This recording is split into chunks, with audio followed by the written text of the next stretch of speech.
Hi again. In the last video, we looked at the nPWDMX's ability to record snapshots and put those on outputs, which we could fire from something like a wall station, a nPWDM2P with DX.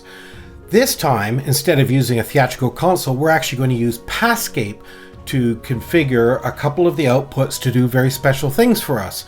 So imagine we had a very simple stage like this, and we wanted to put white light, 1, 2, 3, 4 white lights shining down onto the front of the stage as front lights. And then on the back wall, which is painted white, we call that a cyclorama. And we have these special fixtures here, which might be RGB, but our venue, we just want a blue back wall.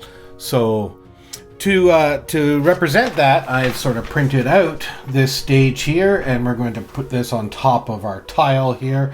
And we have 16 fixtures, but I'm going to use 1, 2, 3, 4 to represent our lights here. 1, 2, 3, 4. I'm not going to use this row. I'm not going to use this row. And then I'm going to take this one here, which happens to be 13, 14, 15, and 16. And they're going to represent our blue cyclorama lights down here. So just using Passcape, what we want to do is create 2 DMX zones. So let's have a look how this tile is patched. As we said, there are 16 fixtures. They go 1, 2, 3, 4. And then the next row is 5, 6, 7, 8. The last row is 13, 14, 15, 16. The first one is patched at DMX1, and it takes up 3 DMX slots. And the slots would be red, green, and blue. Now, the second fixture starts at 4. The third fixture starts at 7. So if we want lights 1, 2, 3, 4, representing here 1, 2, 3, 4. If we want those to come up in white, we need to bring up DMX slots 1 through 12 in our first zone.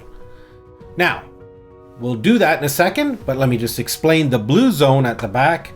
If we want lights 13, 14, 15, 16 to come up on pole 2 of our nPWDM, what we need to do is bring up DMX slot 39, 42, 45, and 48. That's pretty exciting. Let's get to that in a second. But first, what we're going to do is we're going to have a look at sensor view, and we've already done our school colors and the white light. What we're going to do now is we're going to take our free output 5, which isn't doing anything at present, and we're going to call this our FT light. Front lights. So if I save that here, and if I open up my PWDMX, then we will see the front lights appear here on output 5. And output 6 isn't doing anything. We'll get ready for that in a second.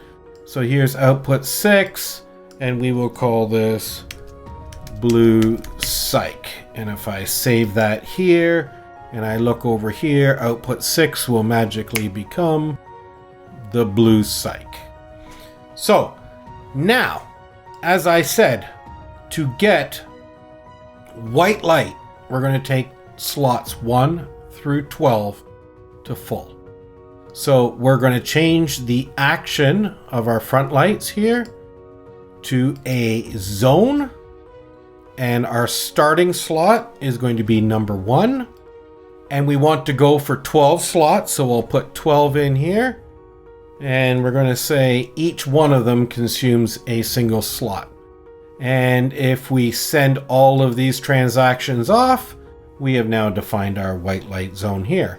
So now let's select the blue. And this one's going to be a little bit different. We're going to make this a zone. And its starting slot is going to be 39. So I'll type in 39 here.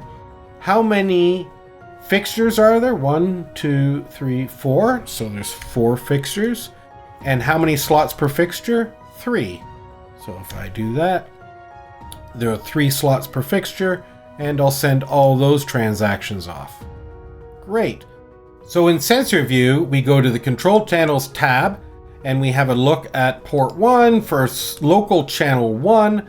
Here we have broadcasting our nPWDM2P DX, this guy right here, pole 1, the one at the top, and tracking it, we are going to add our front lights.